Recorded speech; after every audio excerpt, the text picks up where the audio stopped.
Alright, Total Geek Nation, this is TG and Draxus, and we're going to talk about some really cool stuff today.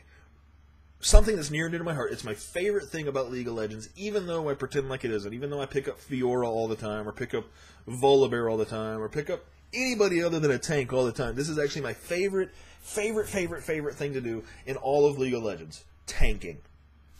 There's just nothing better. The tank, and I'm going to get burned for this, is the most crucial point of the game. It's more important than the healer. It's more important than your support. It's more important than everything. And this is why I say that. Because League of Legends is first and foremost a game of chess. It is 2 players, or 10, okay, playing against each other. Now in chess you have pieces that you move around. Okay? League of Legends is the same way. We have pieces that we're moving around. Position and timing. Position and timing. Position and timing are far more important than anything else in the game. Now, chess is the same way. Position and time. You're putting pieces in different spots on the board. Okay? Now, what if one of those pieces in chess had the ability to disrupt the flow of gameplay? Alright? That would be game changing. Especially if your opponent didn't have that piece. Maybe you get a team that's just like, we don't need a tank. Alright? Now, a skilled tank player, is going to make it so that your carries and your support are unable to do their job. Or worse, if, say you're playing against me, and I'm perfectly fine with sitting here and saying that I'm a goat when it comes to tanking. I'm great at it. I thoroughly enjoy doing well as a tank. So say you're a tank, you're playing a tank and you're not very good at it, and you're playing against me. I don't care how good at it you are. I'm going to stop you from doing your job. Period. And it's going to change the gameplay. Oh, what, Ramish, you want to come in and make my Master Yi attack you? No. I'm not going to allow it. So, tanking is game-changing, period. Especially if it's done right. Okay? We've talked about this before. Prioritizing champions. Look at the previous videos, okay, for understanding that. Prioritizing champions is just as important for the tank as it is for your carries. It's just as important. The tank needs to know who to prioritize, when to prioritize. I play as Alistar. He's my favorite. He is the greatest. Okay? He is the greatest champion to ever grace the fields of justice. Period. Okay? So, I'm going to run into a fight, and I need to decide, am I going to disrupt their tank? Am I going to move their carry out of the fight so we can pick off the other people? Who is the biggest threat? It may not always be the enemy Fiora. It may not be. Okay? It might be that Rammus that's going to stop my Master Yi from doing important stuff. It really just depends on the circumstance, and you need to be able to decide in the moment what you're going to do. The other thing as a tank, very important, I'm going to try and keep this short because I know no one really likes me talking to the camera without stuff going on. Some key things to know about tanking, regardless of the tank. You do not need creep score. I'm going to say that again. Do not go out of your way to get creep score. When you play somebody like Alistar or somebody with an area effect, you're bound to get a couple. But if you can avoid it, don't. If you're duo bottom, you should be your carry that's with you should be last hitting, and I'm not going to talk about this a whole lot because we've done a whole video on it. Should be last hitting, and the minion line should be either on your side of river or at river at all times. Period. So AD support or your AD carry or your carry whoever should be last hitting and getting every minion kill he can be. And if people wonder how it's possible for someone on duo bottom to get a perfect creep score, which is like 110 minutes or something like that, which is damn near impossible, but to get close to that, Okay? It's because they're doing it this way. They're getting last hits. They're watching to see who gets low. And the tank is disrupting the enemy team from pushing and from getting that creep score. So not only is your carry getting the creep score, the enemy team, the enemy carry is not. Okay? That is the role of a tank. The role of the tank is not to be selfish when it comes to creep score. You should be ignoring creep score and keeping the enemy team from getting creep score. The tank will do the harassing. Let the AD carry get the creep score. Period. Second thing, be willing to die. You might need to, hopefully not die, but save your teammate. If your Fiora is running for her life and has exhausted her skills, and they're gaining, and she's at 100 health, and you're close, pop your ghost, charge at them, and disrupt them from catching up, and then GTFO. I mean, I'm serious. Don't stay and die, but disrupt them long enough for her to get away and then get out. Be willing to take some damage to save your team. Be smart about it. Don't put yourself in a position where, oh god, now they've just killed 2 of us. But if it's possible to save her, save her. Don't be selfish. Don't be selfish in any respect when you play as a tank. I'm done talking. Well, not really. I'm done talking to the camera. We're going to go into gameplay footage now. See you in a minute. Alright, y'all. So we are into the game here. I've got, hopefully the volumes are set somewhere relatively efficient. Sorry about that. Let's see here. 1, 2, 3. Cool. That's that. And we're not going to do... Thank you for watching, by the way. Once again, I know you've all just come from me talking on camera here. So we've got a little bit of an intermission before we get started. One thing you'll notice about the way my team plays is we don't do a whole lot of the... We don't do the invading, up here, into this area, into here. We play relatively defensively. You know why? Because it's the safest. And risking our necks for that early gank or that 1v1 team fight. Just, Annie, really. Anyways, risking our necks for that early gank or early team fight just isn't typically worth it. Just isn't typically worth it. Minions have spawned. Let's see here. So, some things I want to reiterate real fast. Now, the minions are coming, so we are going to get in some fights here real quick. This is a game of position and nothing else. It's a game of timing. Timing and position. Okay, so obviously if it's a game of timing and position, it's not a game... Oh, shoot. I didn't mean to do that. Sorry, guys. Timing, position. So, we're going to watch this in real time because it's not a long gameplay. It's only about 15 minutes. And hopefully we're going to point out some things that are just good. Hold on. I'm going to pause it real quick. I'm going to...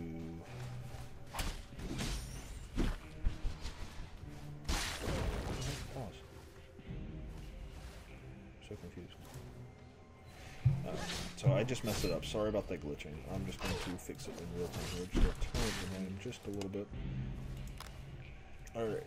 So the point of this gameplay here is to hopefully see some last hitting by our Dr. Mundo, and see some harassment on my part on them. Hopefully keeping them away and disrupting them from getting the points.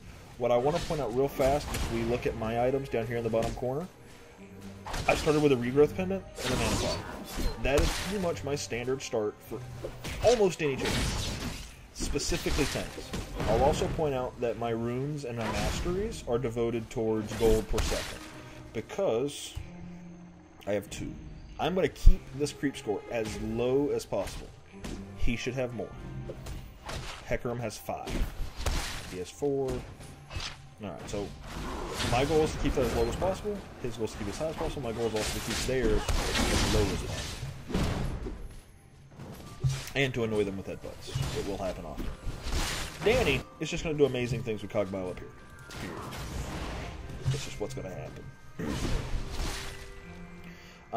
But yes, this is going to go straight into that item. This regrowth pendant is going to go straight into a Philosopher's Stone. For gold. My runes and masteries are gold per second. Okay? Because, and I've also got the experience gain. experience gain masteries as well. Gold per second quintessences, masteries, experience masters, experience. After that, oh damn, she flashed. And Hecarim takes first blood. Fantastic. So gold per second, experience masteries, and gold per second masteries. Vital. Okay? This item here and that mana pot, which is now being used, is vitally important for lane sustain. See, Hecarim's gone. He got that first blood, great. But he is losing experience now. Okay? Whereas I'm getting extra experience from the masteries. Not to mention, I'm staying in lane longer, and look at the health. It's unfortunate that I let Mundo die. I wish I'd been paying attention. We could have looked to see why that was done better. How that could have been done better. I probably could have done something different to it. They're pushing way too hard. Kog'Maw could come in for a gank here, but I like that he's staying in lane, to be perfectly honest. So, alright, so Hecarim's back. There the stun, just going to push her off, and then annoy him. That's basically what that was. That was, I'm going to push you away and annoy you. See, now, I don't like this position we're in, because Mundo, I'll get that last hit. Just throw a cleaver at it. Come on. Yeah. Damn, I stole the last hit. We're just not getting, I'm not really supporting him the way we should be. And at the same time, come on, Marky Mark, get those last hits. Last hits. I will drive you nuts the same way I drove Adam nuts. By the way, quick shout out to Adam. We focused for a few days on last hitting, and you play so much better now than you did before. Just wanted to throw that out. You're doing so well. You'll notice my Triumphant Roar is being maxed first. Granted, Headbutt does more damage. Where do you land? Okay. Headbutt does a lot of damage. That's one of your primary damage dealers. But my goal is I only need the Headbutt to push them away. Okay. Now I'm going to go back for that Philosopher's Stone and Boots, most likely. Yeah, it's 788. That should be plenty for Philosopher's Stone and Boots. Yep, Philosopher's Stone. 430 left. I should grab Boots. And will I grab a ward? Nope. Because this Anivia hasn't done anything effective. Sorry. I can't believe they didn't stay for this kill. Oh, Mundo, why didn't you stay?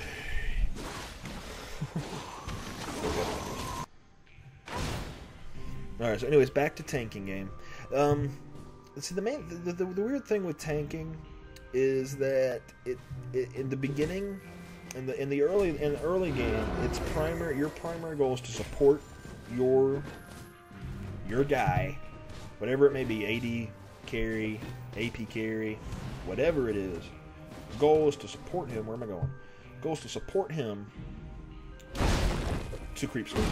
And late game is to do stuff like that. Why didn't I push him the direction I was running? Because I was running that way. Little things like that go a long way. So.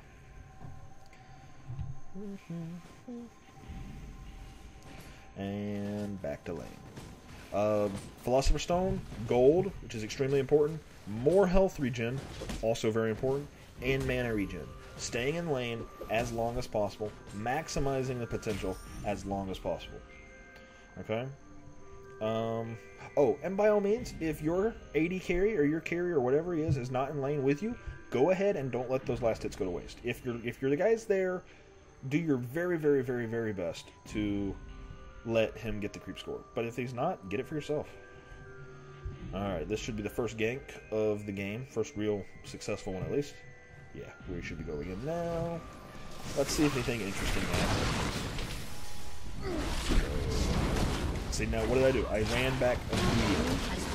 We didn't need it. We didn't need for me to run back. But that was me thinking about position. Had that Anivia been able to flash, okay, I would have been there to intercept. Okay, that's why I did what I did. At the same time, my abilities proc my trample.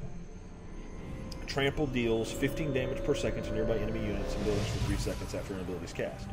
I run the risk, very small risk, it's only 15 magic damage, okay, but it does scale on AP. Oops, stuff going on. it does on AP. I run the risk, very slight chance risk, of stealing that kill from my carries. That is the last thing I want to do. The very last thing. Okay, so now Hecarim's gone top. Should cast a heal from him. Or maybe not. Maybe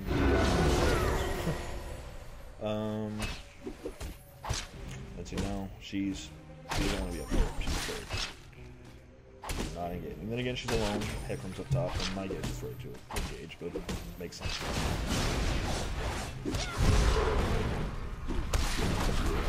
Is that position gameplay again? But I don't know if we get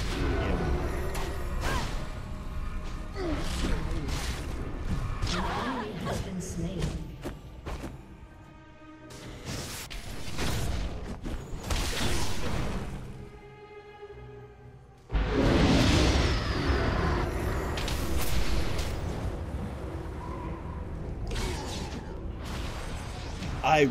I remember this. If only I really, oh man. I wanted so bad. My pulverize was on cooldown. That would have been a kill under the tower. But alas, it happens. Notice Kog'Maw moved down to assist.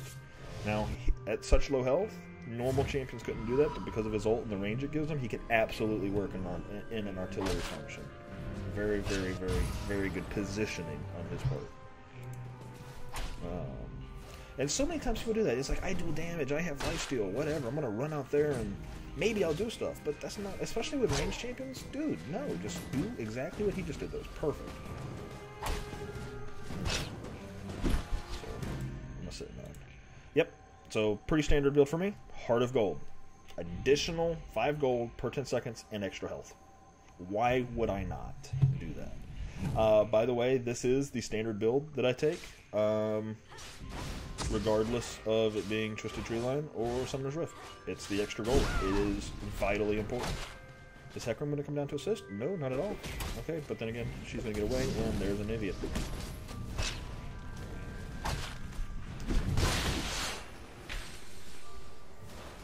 I could have swore this was only a 15-minute match, and we're already 10 minutes in, and we're only sitting at 2 kills, and I know how many kills we have before this ends, so I'm a little concerned that we do a ton of damage. Okay, positioning, very important. I remember this conversation on Skype. I said, hey, you're going to fight him in this corner, and then I headbutted him to that corner. Disrupting them. That was really close, they almost stole it. Moving rhythm, attack.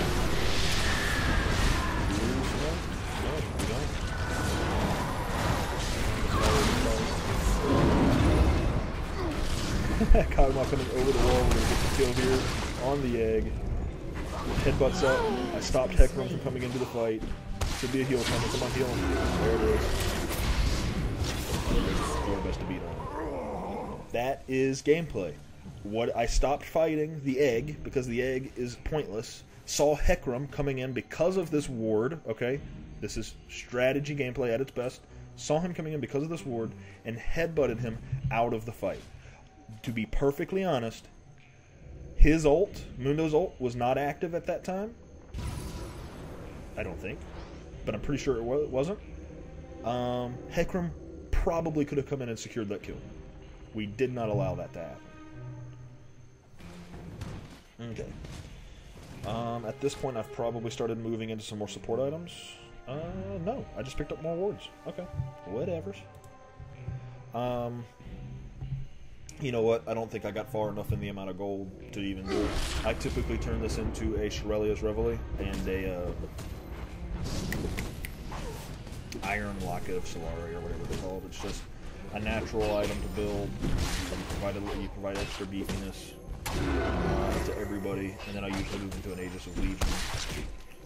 They're just good items to have. You don't have to build super, super tanky on Alistar because of the Unbreakable Will. You really don't have to, so it allows you to be a really great support. Okay, landed a stun on Dr. Mundo.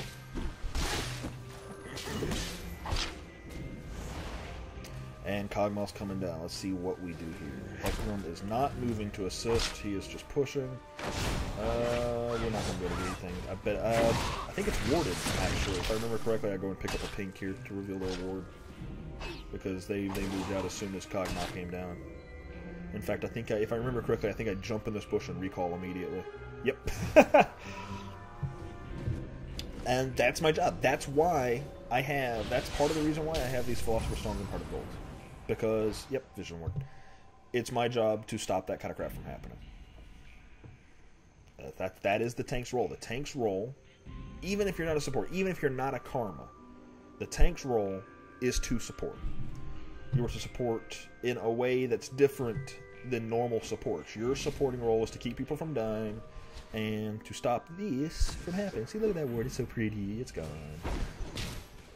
No, yeah, Ribbon's coming up to stop me. I'm just going to run the other direction. Cogmal's coming in to assist. This is a fight that we can win.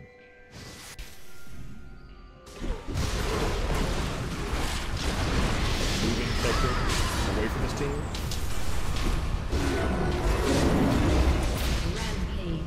The ult over the wall was tremendous. Yeah, she's going to die because she's just running a stupid direction. Oh, this is great. I love this. Here we go. Flash over the wall. Exhaust. Headbutt. Back in the other direction. Oh, wonderful, wonderful, wonderful gameplay. Just great. I'm sounding arrogant because I'm talking about my play, but it was just good. This was good teamwork all around. I think Cogmal did you not die at all? Yeah, 0 deaths on Cogmal, 1 death on Mundo, and there's the surrender. Hopefully nothing but humbleness out of my team. Yep. Victory! It's key, very important. Going to do my very best to make that known. You should always be humble in victory and in defeat. It's a thing that should happen. You should absolutely do it. Anyways, thank you for watching. I hope that I was able to provide you with a visual aid to kind of back up what I mean about positioning and why it's important and why tanking is so pivotal. It's not, people think tanking, I'm going to go in and I'm going to take damage. The enemy team, if they have any smarts about them whatsoever, if they've watched my last video, they're going to know that their goal is not to prioritize the tank. Tanks are big, they're easy to click, and it's just so easy to get into the habit of, I'm going to click you because you're the biggest, baddest looking thing there, and we're going to attack you. And what that does is that makes it so that the enemy team, their carries are not being filtered. They're unadulterated and able to just attack and spew all this damage out, and that's bad. So we're going to just kind of highlight the last video. Don't attack the tank. Prioritize things that you can. As the tank, your priority is to stop the enemy tank from stopping your AD from dealing damage, or to isolate the support, or would be to isolate the damage dealer so that you could take out the supports. Okay? The tank should always really be last. Whether it's isolating the tank from the group, Alistar's great at that because you can bump people over walls. Okay, which I did a couple of times in this. You as the tank should be isolating, especially if you have a taunt, like as a Rammus or a Shin, isolating their damage dealers, or what your focus will be. So the goal is to disrupt the gameplay from being a typical game of chess. In a game of typical chess, you have no way of really influencing the decisions your enemy makes. But if all of a sudden that enemy has to run back around a wall to get to the fight, you have made a serious impact on the outcome of the game. Thank you so much for watching. If you have any questions, comment below. I want people to start sending in replays. Especially if they're of tanks, because that's what I'm best at. I will help you. We'll do a thing where we'll pick one, keep it kind of short. I don't want to do 30-minute videos, even though I think this is kind of getting there. Keep it kind of short. We will analyze, we will look at them, just send them. The email address is totalgeeknation@gmail.com. Just put replay in the subject, and then in the body of the email, give me an idea as to who you are, what champion you played, why we should put it on here, and we'll look at it. Thank you again so much for watching. It's been fun. Take care.